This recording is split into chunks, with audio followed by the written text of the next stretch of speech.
Comparison of basic salary growth 2006 रु 2025 मध्य basic salary growth बाबद रही गोटे तुलनात्मक चित्र government employ versus member of parliament government employ एवं एमपी मानकर तुलनात्मक चित्र रही गवर्नमेंट एम्प्लॉय जी कि 12,540 टकर 2006 थे बेसिक सैलरी थी 12,540 2025 बेलू से 44,900 जहाँकि 258.05% बढ़ी ग्रोथ मल्टीप्लायर रही 2.58 किंतु मेंबर ऑफ पार्लियामेंट से समय थी 12,000 टंका जहाँकि 46 ग्रेड ठार बहुत कम थी 540 टंका कम थी किंतु 2025 ताकि 1,24,000 जहाँकि 933.33% बढ़ी जार पॉइंट ऑफ फैक्टर रही 9.33 तो आपने ये तुलनात्मक चित्र को देखिपुं एवं अनुमान करें तफात रही गवर्नमेंट एम्प्लॉय सैलरी रिवाइज 2006 थे 16 थे 26 एपर्यंत होना किंतु से समय एमपी सैलरी 2006 10 18 25 चार थर रिवाइज हो सारी ये 2 थर होगा बेले ये 4 थर रिवाइज हो सारी किंतु पे कमिशन एवं सुधा पेंडिंग रही 1/1/26 लागू तेणु आप चिंता करूँ जो मैंने इलेक्टेड होती से माने जहाँ मन इच्छा करने किंतु कर्मचारी जो दरमा वृद्धि कथा पड़े से राजकोष सरी जावा चिंता थाए देखा परवर्ती update directorate of elementary education Odisha Bhubaneswar 6,329 रही एडिशनल रही पब्लिकेशन करने advertisement for opening of new private school from the academic session 2026-27 रु आउ थे नुआ स्कूल खोलिया जो मानकर सीओआर दरकार एडवर्टाइज करने कहुई in inviting a reference to the subject noted above, I am directed to say that government in Department of School and Mass Education, Odisha has approved the following timeline as per calendar activities. Calendar activity issue करा जाइए opening of new private school from the academic session 2026-27 issue of certificate of recognition in favor of private school 25-26 रु 29-30 पर्यंत provision जोटा कि reopen rejected कोडियरली conditional approved होता से रही RDO मान द्वारा वेरिफिकेशन हम कंप्लायंस हम आरसीएफसी एक्ट को नजर रखी या कार्यकारी करने कहुई opening of private school management portal 1/3/25 खोल लास्ट डेट रही 7/5/25 16/6/25 रही इंस्पेक्शन रिपोर्ट सबमिशन और लास्ट डेट रही डी अप्रूवल देवे डीओ को 10/7/25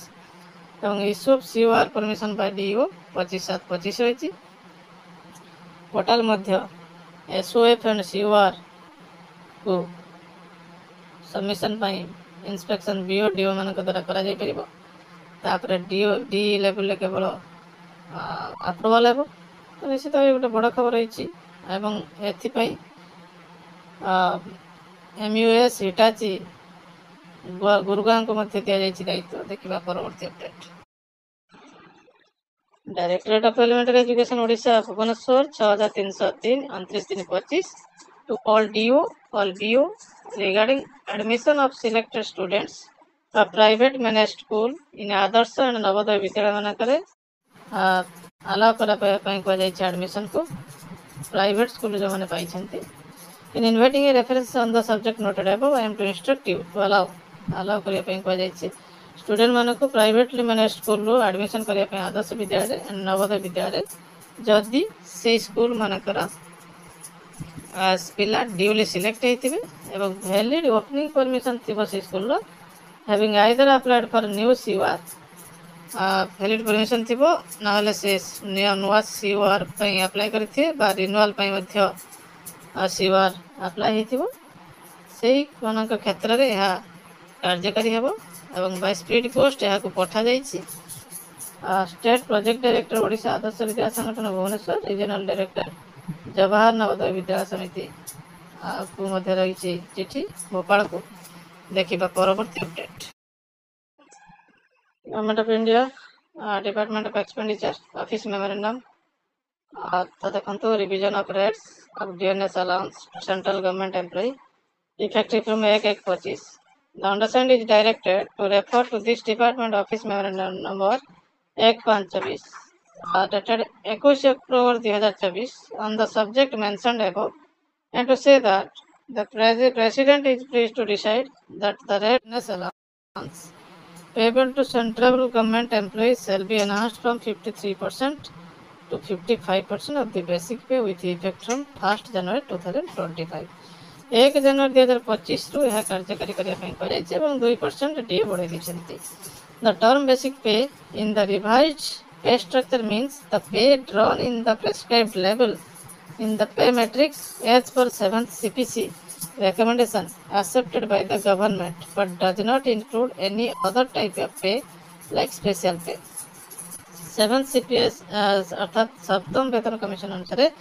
जो दरमा पाते सेमानक पई या कार्यकारी हेबो. The DNS allowance will continue to be a distinct element of remuneration and will not be treated as pay within the ambit of FR. ये सब जहाँ 2% डिक्लेरेशन होता ताहा वर्तमान पिछला भाव 1 जनवरी 2025 रु कार्यकारी होगा निर्देश रही जहाँकि ऑफिशियल चिठी आसी नथला एबे ऑफिशियल चिठी आसी जाइछि एवं केउ मासरु पाइबे मे मास मार्च मास सैलरी रे मध्ये आपण पाई परिबे वर्धित day. These orders shall also apply एवं यह अप्लाई हेबो एम्प्लॉय मानकु डिफेंस सर्विस रो जोटा कि रेलवे एम्प्लॉय एवं अछंती आर्म्ड फोर्सेस मध्ये माने मध्ये कैटेगरी अंतर्भुक्त. तो निश्चित ये गोटे बड़ खबर रही देखा परवर्ती अपडेट. सागर चरण दास पाखर रही 321/2025 3/25 मोहन चरण माझी माझी रही चिठी लिखिं ऑनरेबल चीफ मिनिस्टर को. तो कौन कह आउटसोर्सिंग एम्प्लॉय मान कथा कह ये आउटसोर्सिंग एम्प्लॉय गवर्नमेंट द्वारा पोस्टिंग पाई आश्योरेंस दि जाता समस्या गुड़ समाधान करने रीएनगेजमेंट रिट्रेंच एम्प्लॉय मानकर रीएनगेजमेंट करने दाबी उठी. इक्वल ट्रीटमेंट देखो remove the disparity between outsourcing employ and daily wages employ मान भर डिस्पैरिटी प्रभेद को उच्छेद रेगुलेशन सर्विस रही दाबी. लॉन्ग टेन्योर एक्सपीरियंस मान अनुसार देवाई कहुई जॉब सिक्योरिटी रही equal work equal pay minimum remuneration as per principle of equal pay equal work should be by drawing and dispersing officer to the employees ensuring until the regularization process पर्यंत equal work equal pay दिया जाऊ. Honestly request करथिले एक को प्राधान्य दे ताका समस्या गुडी को समाधान करा जाऊ. तो निश्चित ये गोटे बड़ खबर रही देखिए परवर्ती अपडेट. डिस्ट्रिक्ट प्रोजेक्ट ऑफिस समग्र शिक्षा कटक तरफ 1814 नंबर लेटर 29/3/25 रही to all block education officer except Tigiria Dompara Baranga block को छाड़ीदे आ समस्त ब्लॉक को कटक कहुई एनगेजमेंट करने ICCRCC to fill up the vacancy. In-charge CRCC माध्यम वैकेंसी फिल अप करने कहुई. With reference to the subject cited above, I am to inform you that all clusters are required to be filled up by CRC coordinators for monitoring of activities under समग्र शिक्षा रे activity गुडी को monitoring पई एक चिठी रही. In this context, visioning exercise has been conducted during the year 2024-25. से संदर्भ रे visioning exercise मध्य हे सारी 2024-25 रे to fill up the vacant clusters, but due to dearth of meritorious applicants अभाव some of the cluster could not be filled up with regular CRC coordinator. तेणु किसी cluster रे coordinator fill up हो पारि नांती. So to monitor the entire program,